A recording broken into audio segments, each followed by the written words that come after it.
Astăzi o să pregătesc o supă cremă de roșii.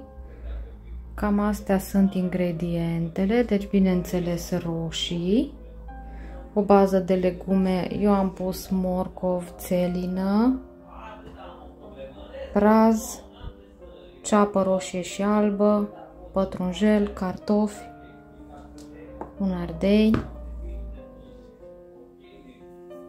După aceea, bineînțeles, sare, un pic de zahăr, ulei, usturoi. Eu îmi folosesc praf de usturoi, busuioc, suc de roșii, ulei. În mare mi-am pregătit legumele, o să mai tai prazul. Să-l curăț un pic. De primele foi.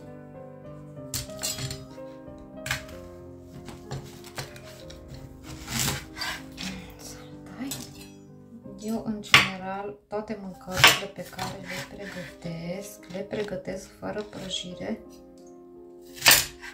mai dietetic.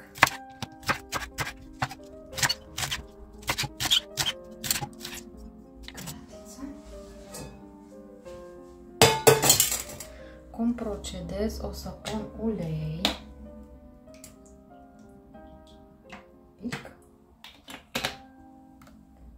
Și peste ulei puțină apă. Practic legumele nu se mai prăjesc, ele se înăbușă. Și nu mai fac probleme. De ceapă. Foarte multă pentru că nu se face o cantitate foarte mare.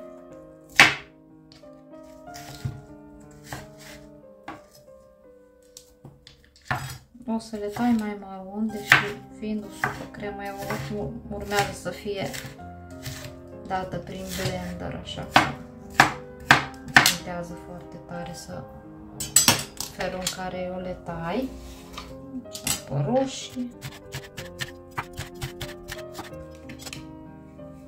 legumele, aici am morcovul, țelina și chiar puțin pătrunjel.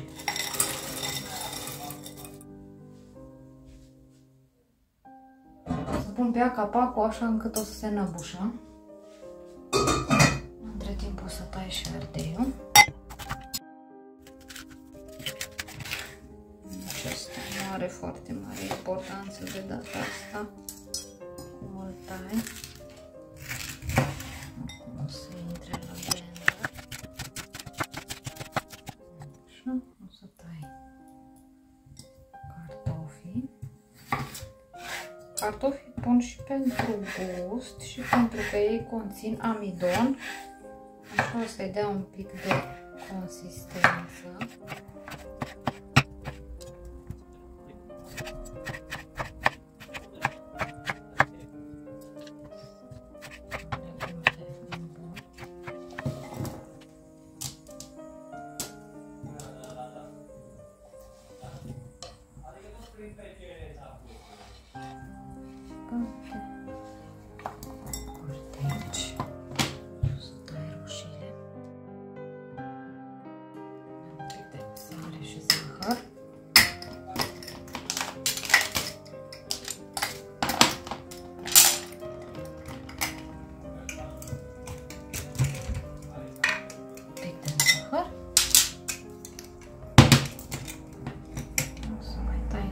Pătrunjelul.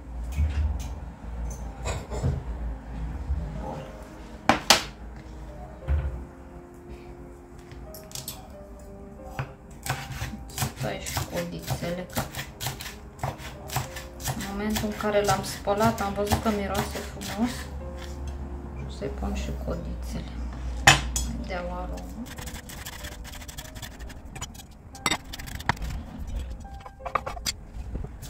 Cam așa arată. Acum urmează numai să fiarbă legumele. După care o să le dau prin blender. Aici este supa. S-a terminat de fiert. Am lăsat-o să se răcorească și acum urmează să o dau cu blenderul, să folosesc mixerul ușor.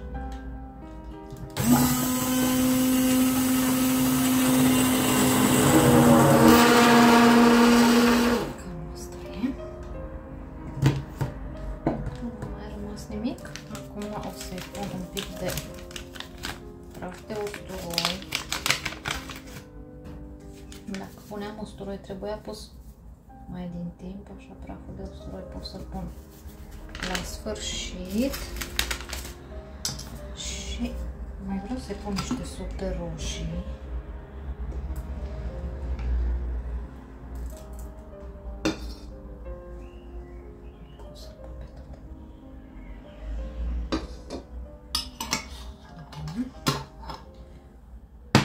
Și o să mai pun un pic la foc. O să pun și un pic de busuioc. Aș vrea să-i pun busuioc verde, dar nu am găsit astăzi.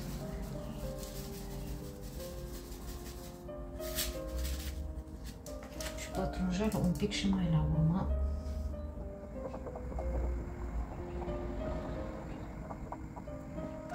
Să vadă un pic consistența și culoarea. Un pic să mai fiarbă cu aromele. Asta este supa de roșii, supa cremă de roșii. Adaug pătrunjel.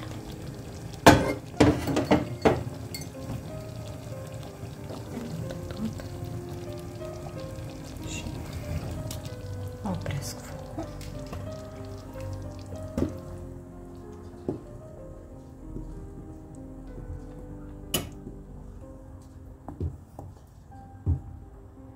Cam așa arată.